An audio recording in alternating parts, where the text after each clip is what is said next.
अनुच्छेद 2 नए राज्यों का प्रवेश या स्थापना।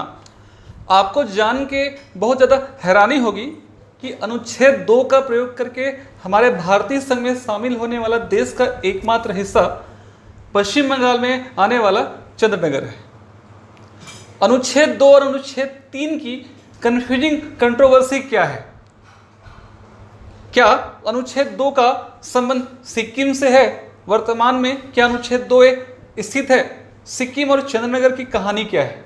आज की हमारी कक्षा का यही प्रमुख उद्देश्य है। हम केवल इन हिस्सों को समझेंगे ही नहीं, बल्कि अनुच्छेद 2 के और अनुच्छेद 3 के संवैधानिक महत्व को भी समझने की कोशिश करेंगे। अनुच्छेद 2 नए राज्यों का प्रवेश या स्थापना। ध्यान रखिएगा, संसद विधि के द्वारा सबसे पहला ही शब्द यहां पर दिया गया है संसद। यानी ऐसा भी कर सकते हैं कि नए राज्यों का प्रवेश या स्थापना। संसद शब्द को समझने से पहले हमको आगे आने वाला एक शब्द और भी समझना पड़ेगा, संघ में नए राज्यों का प्रवेश। यहां ध्यान रखिएगा, संघ में नए राज्यों का प्रवेश की बात जब की जाती है तो वहां अनुच्छेद 2 का प्रयोग होता है। ऑलरेडी हमारे भारतीय संघ में जो राज्य उपस्थित हैं, संघ राज्य क्षेत्र दिए गए हैं, उनमें से अगर कोई परिवर्तन करना है तो अनुच्छेद 3 का प्रयोग किया जाता है। यानी भारतीय संघ में किसी भी प्रकार का अगर नए राज्यों का प्रवेश या नए राज्यों की स्थापना की बात की जाती है तो उसका एकाधिकार संसद को दिया गया है। संसद विधि के द्वारा ऐसे निबंधों और शर्तों पर जो वो ठीक समझे, एक निश्चित शब्द का प्रयोग किया गया है, निबंधों और शर्तों। यानी इसका अर्थ ये है कि जैसा वो उचित समझे, कुछ शर्तों के साथ या किसी एक निश्चित रिस्ट्रिक्शंस के साथ, टर्म्स और कंडीशन को लागू करते हुए तात्कालिक समय की आवश्यकता के हिसाब से जैसा अगर संसद उचित समझे, उसके अनुसार संसद संघ में नए राज्यों को प्रवेश कराएगी या स्थापना देगी। इसके साथ साथ ध्यान रखिएगा, संसद को 2 प्रकार की शक्ति प्राप्त है। संघ में नए राज्यों का प्रवेश या स्थापना। ऑलरेडी कोई हिस्सा डेवलप है, राज्य के रूप में स्थापित है, लेकिन वो भारतीय संघ का नहीं है और उसे अगर हम प्रवेश कराएंगे तो इस अनुच्छेद का प्रयोग करके किया जा सकता है। या कोई एक क्षेत्र है जो डेवलप नहीं है लेकिन उसे राज्य के रूप में हमको डेवलप करना है, यानी उसकी स्थापना करनी है, तो उसकी स्थापना करने का प्रोसीजर भी इसी अनुच्छेद 2 के अधीन होगा। एक विशेष बात आपको समझना है यहाँ पर कि ये जो अधिकार दिया गया है वो केवल संसद को प्राप्त है, कार्यपालिका को प्राप्त नहीं है, या हम कह सकते हैं राज्यों को भी प्राप्त नहीं है, या केंद्र सरकार के अंतर्गत जो कार्यपालिका काम करेगी उसको भी प्राप्त नहीं है। जनरली हम भारतीय संविधान की तुलना अमेरिकी संविधान से करते हैं। अमेरिकी संविधान से जब हम तुलना करते हैं इस मामले में, तो आप देख सकते हैं कि अमेरिकी संविधान के हिस्से में या अमेरिकी संविधान के राज्यों से संबंधित किसी भी बाउंड्री पर अगर कोई छेड़छाड़ होती है तो सारे राज्यों की सहमति, उसके लेजिस्लेटिव की सहमति वहाँ आवश्यक होती है। हमारे संविधान में ऐसा नहीं है। मौलिक जब संविधान बनाया गया था तो मौलिक संविधान बनाते समय ये सिर्फ शर्त रखी गई थी कि संसद इसे साधारण बहुमत से पास करेगा। बहुत सारे वाद हुए, सुप्रीम कोर्ट में कुछ मामले गए, उन मामलों के आधार पर सुप्रीम कोर्ट ने व्यवस्था दी है कि अनुच्छेद 2 का प्रयोग संघ सरकार साधारण बहुमत से तो कर सकती है, लेकिन किसी भी सूरत पे अनुच्छेद 2 में जो परिवर्तन होगा वो संविधान के बेसिक स्ट्रक्चर यानी मौलिक ढांचे को प्रभावित किए बगैर होगा। ध्यान रखिएगा, अनुच्छेद 2 का संबंध भी कहीं ना कहीं सिक्किम के साथ जुड़ा है। अगर अनुच्छेद 2 का को हमको समझना है तो सबसे पहले हमको सिक्किम की कहानी जाननी पड़ेगी, वो भी शॉर्ट में। प्राचीन समय में सिक्किम जो था एक स्वतंत्र देश था और वो नेपाल का एक पड़ोसी राज्य था, और एक पड़ोसी राज्य की हैसियत से दोनों राज्यों में सीमाओं को लेकर के यदा कदा साम्राज्यवाद की लड़ाइयाँ होती रहती थी।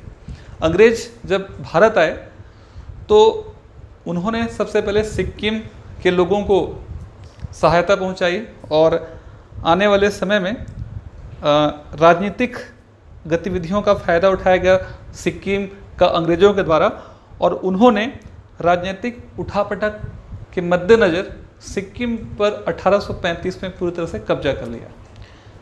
जब आप आधुनिक भारत पढ़ेंगे तो वहाँ आंग्ल नेपाल युद्ध के बारे में जब भी पढ़ेंगे तो एक हिस्सा वहाँ आपके काम आएगा, ध्यान रखिएगा इस चीज़ को। सीधे शब्दों में अगर कहा जाए तो भारत की आज़ादी के समय सिक्किम एक भारतीय रियासत था और वहाँ इसका जो शासक होता था वो वंशानुगत होता था, जिसे चोग्याल वंशी शासक के नाम से भी जाना जाता था। भारत की आज़ादी के समय वहाँ की जनता भारत के साथ विलय चाहती थी, लेकिन वहाँ के राजा ऐसा बिल्कुल नहीं चाहते थे। फिर भी वहाँ के राजा ने भारतीय सरकार के पास एक संधि की, जिसमें सिक्किम के विदेशी मामले, प्रतिरक्षा और संचार के मामले, आपको याद होगा कि जम्मू कश्मीर के साथ जब समझौता किया गया था शुरुआत में उनके संविधान बनने से पहले, तब यही तीनों मामले थे। इसी तरीके के हिस्से सिक्किम के साथ भी भारतीय सरकार ने साइन किए और आने वाले समय में वहाँ की जो सिक्किम कांग्रेस थी उसने लोकतंत्र की ओर कदम बढ़ाते हुए चोग्याल शासन को समाप्त करते हुए सिक्किम शासन अधिनियम 1974 पास किया और वहाँ पर सिक्किम को एक सहयोगी राज्य, जिसे एसोसिएट्स स्टेट्स भी कहते हैं या आम भाषा में उसे सहसंबद्ध राज्य भी कहा जाता है, का दर्जा दिया। और अनुच्छेद 2 का में यहाँ 35वां संविधान संशोधन 1974 संविधान में संशोधन करना पड़ा और अनुच्छेद 2 का में उसका स्थान दिया गया सिक्किम का संघ के साथ संयुक्त किया जाना। ध्यान रखिएगा, चूंकि हमारे भारतीय संविधान में आपने पढ़ा ही है कि या तो अनुच्छेद 1 या अनुच्छेद 2 या अनुच्छेद 3 का प्रयोग करके ही हम किसी हिस्से को भारतीय संघ में शामिल कर सकते हैं। अनुच्छेद 1 और अनुच्छेद 2 का प्रयोग अनुच्छेद 1 या अनुच्छेद 2 में या भारतीय संविधान में कहीं पर भी एसोसिएट्स राज्य का कहीं पर भी उल्लेख नहीं था। फिर भी इस हिस्से को शामिल करने से उस समय वर्तमान सरकार को बहुत सारी आलोचनाओं का सामना करना पड़ा। ये अलग बात है कि आने वाले समय में इसको हटा दिया गया। क्यों हटाया अभी हम समझेंगे, लेकिन आप याद रखिएगा कि 36वें संविधान संशोधन अधिनियम 1975 के द्वारा इसे संविधान की सूची से निरसित यानी डिलीट कर दिया गया, हटा दिया गया। आप ऐसा कर सकते हैं, यानी वर्तमान में अनुच्छेद 2 का जीवित नहीं है। परंतु जब इसे एसोसिएट्स राज्य का दर्जा दिया गया तो वहाँ पर चोग्याल राजा ने विरोध किया और अंतर्राष्ट्रीय संस्थाओं से आग्रह करके इस कार्यवाही का विरोध करने और हस्तक्षेप करने की मांग की। उनके इस कृत्य से जनता बहुत ज़्यादा नाराज हुई और सिक्किम विधानसभा में 10 अप्रैल 1975 को पूरी तरह से चोग्याल वंश को समाप्त करके भारत सरकार से आग्रह किया गया कि सिक्किम को भारतीय संघ में शामिल कर लिया जाए। और इसके बाद फिर से एक बार पुनः सिक्किम में भी जनमत संग्रह कराया गया और उस जनमत संग्रह में वहाँ भी लगभग 97% वोटों से भारत में शामिल होने के समर्थन को इन्होंने प्राप्त कर लिया और 36वां संविधान संशोधन 1975 के द्वारा सिक्किम को भारत का 22वां पूर्ण राज्य बना दिया गया और साथ ही साथ अनुच्छेद 2 को संविधान से पूरी तरह से समाप्त कर दिया गया। अनुच्छेद 2 का प्रयोग करके पश्चिम बंगाल में स्थित चंद्रनगर को भारतीय संघ में शामिल किया गया था। चंद्रनगर वास्तव में 1696 में फ्रांसीसियों ने हुगली के तट के निकट एक अर्ध चंद्राकार आकृति का एक बहुत ही बढ़िया व्यापारिक स्थान था। पांडिचेरी के बाद फ्रांसीसियों का सबसे महत्वपूर्ण उपनिवेश था, जिसे भारत की आज़ादी के बाद 1949 में वहाँ एक जनमत संग्रह कराया गया था और उस जनमत संग्रह के दौरान लगभग 97% लोगों ने भारत के साथ शामिल होने के पक्ष में वोट किया और तब जाकर के 1951 में आधिकारिक रूप से चंद्रनगर को भारतीय संघ में शामिल किया गया। अनुच्छेद 3 नए राज्यों का निर्माण और वर्तमान राज्यों के क्षेत्र सीमाओं में परिवर्तन। ये सारे राज्यों की अस्तित्व संसद की इच्छा पर टिके हुए हैं। क्या किसी राज्य से उसके राज्य क्षेत्र को निकाल करके एक नए राज्यों का जब निर्माण किया जाएगा तो उस राज्य की अंतिम सहमति को अनदेखा कर देना, क्या वास्तव में उस राज्य के साथ कोई भेदभाव नहीं है? क्या वास्तव में केंद्र का शक्तिशाली होना सही मायनों में सही है? क्या ये लोकतंत्र की हार है कि वास्तव में इसकी आवश्यकता थी? अनुच्छेद 3 इसी चीज की व्याख्या करता है। केवल इस चीज की व्याख्या नहीं करता, बल्कि इससे जुड़े बहुत सारे संवैधानिक परिवर्तन आज भी वर्तमान में जीवित हैं। अनुच्छेद 3 ये कहता है कि नए राज्यों का निर्माण और वर्तमान राज्यों के क्षेत्रों, सीमाओं या नामों में परिवर्तन संसद विधि के द्वारा स्थापित करेगा। आम भाषा में कहा जाए तो संसद विधि के द्वारा किसी भी राज्य के क्षेत्र को बढ़ा सकती है, घटा सकती है, सीमाओं में परिवर्तन कर सकती है, नाम में परिवर्तन कर सकती है और अनुच्छेद 3 का के अधीन जितनी भी प्रक्रियाएं हैं उसे लागू कर सकती है। लेकिन इन सबको लागू करने के लिए संसद तो किसी विशेष बहुमत की आवश्यकता नहीं, बल्कि संसद इसे मात्र साधारण बहुमत से पास कर सकती है। यह जो प्रक्रिया है किस तरीके से पारित होती है, ध्यान रखिएगा। अनुच्छेद 3 के अधीन जो भी विधेयक या जो भी बिल होगा उसे पास करने के लिए सारे विधेयक राष्ट्रपति की पूर्वानुमति से ही संसद में पेश होंगे। अर्थात राष्ट्रपति जब तक इसकी सिफारिश ना करें तब तक किसी भी इससे संबंधित बिल या विधेयक को संसद में पेश नहीं कर सकते। इसके लिए संबंधित राज्य के विधानमंडल के पास उनकी राय के लिए, या आप ऐसा भी कर सकते हैं, जिस राज्य की सीमाओं या किसी भी प्रकार उसके क्षेत्रों में परिवर्तन किया जा रहा है वो परिवर्तन किन मायनों में सही है, क्या वास्तव में उस राज्य में उस परिवर्तन से संबंधित कुछ चेंजिंग करनी है, कुछ घटाना या बढ़ाना है, इसके लिए संबंधित राज्य के विधानमंडल को उस प्रपोजल को राष्ट्रपति भेजते हैं और एक निश्चित समय अवधि के भीतर में उसे उस विधानमंडल को वापस राष्ट्रपति के पास संशोधन के साथ या बिना संशोधन के वापस भेजना होता है। ध्यान रखिएगा, चाहे तो राज्य इस समय अवधि को बढ़ा भी सकते हैं। निर्धारित समय सीमा में अगर विधानमंडल उस विधेयक को राष्ट्रपति के पास नहीं भेजते हैं तो राष्ट्रपति उस विधेयक को संसद में पेश कर देते हैं। ऐसा नहीं है कि संसद विधानमंडल के विचार को स्वीकार करने या उसके अनुसार कार्य करने के लिए बाध्य है। ये ध्यान रखिएगा, उसे स्वीकार या अस्वीकार करने की जो अंतिम निर्णय है वो संसद के पास ही उपस्थित है।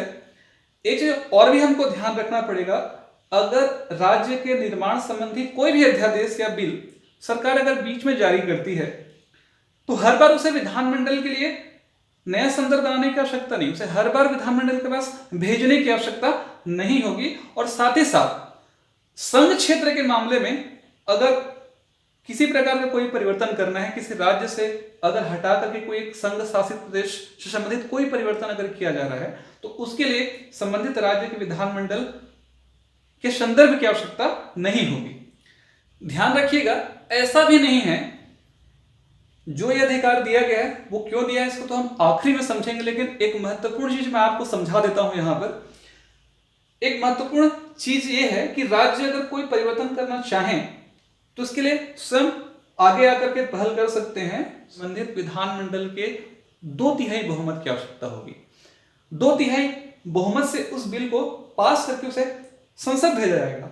संसद अगर एक्सेप्ट करती है और साधारण बहुमत से उसे पास कर देती है तो यह हिस्सा लागू हो जाता है। इसके कुछ एग्जाम्पल भी आपको वर्तमान में देखने को जरूर मिलेंगे। जैसे कि कुछ समय पहले 2012 में उत्तर प्रदेश को 4 अलग अलग हिस्सों में बांटने के लिए मायावती की सरकार उस समय थी, उन्होंने संसद को भेजा था, लेकिन संसद उसे एक्सेप्ट नहीं करती। यूपीए की सरकार थी, संसद ने उसे उस हिस्से को वहीं पे खारिज कर लिया।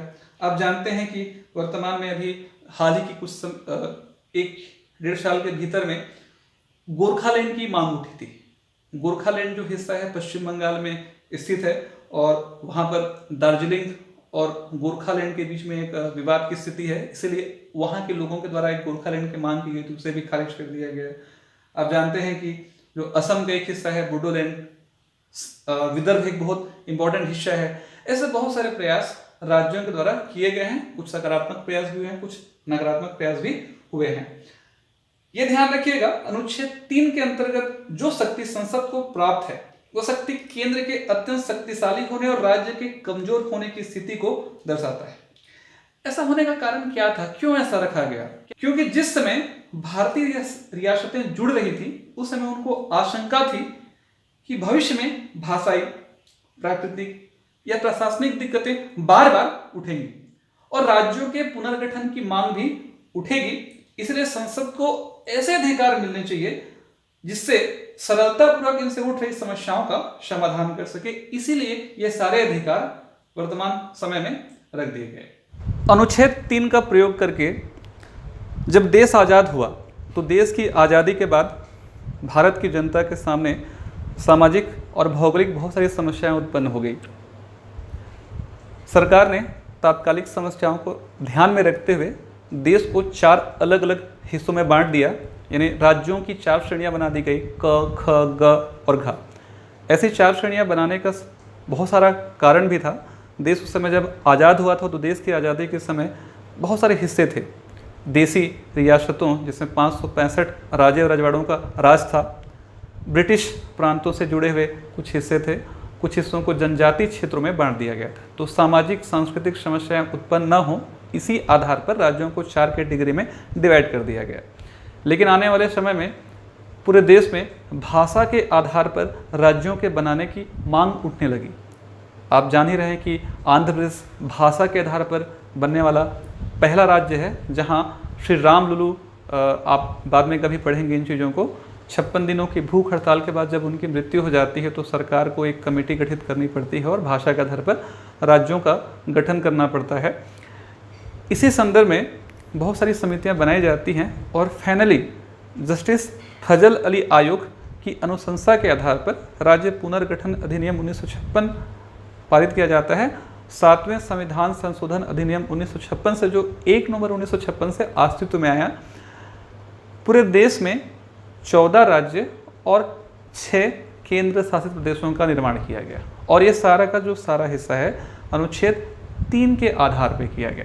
ध्यान रखिएगा, तब से लेकर के अब तक ये प्रक्रिया अनवरत जारी है। 2020 तक ही हम जानते हैं कि पूरे देश को 28 राज्यों और 9 केंद्र शासित प्रदेशों में वर्तमान समय तक बांटा गया है और पूरी की पूरी प्रक्रिया अनुच्छेद 3 के अधीन की गई है।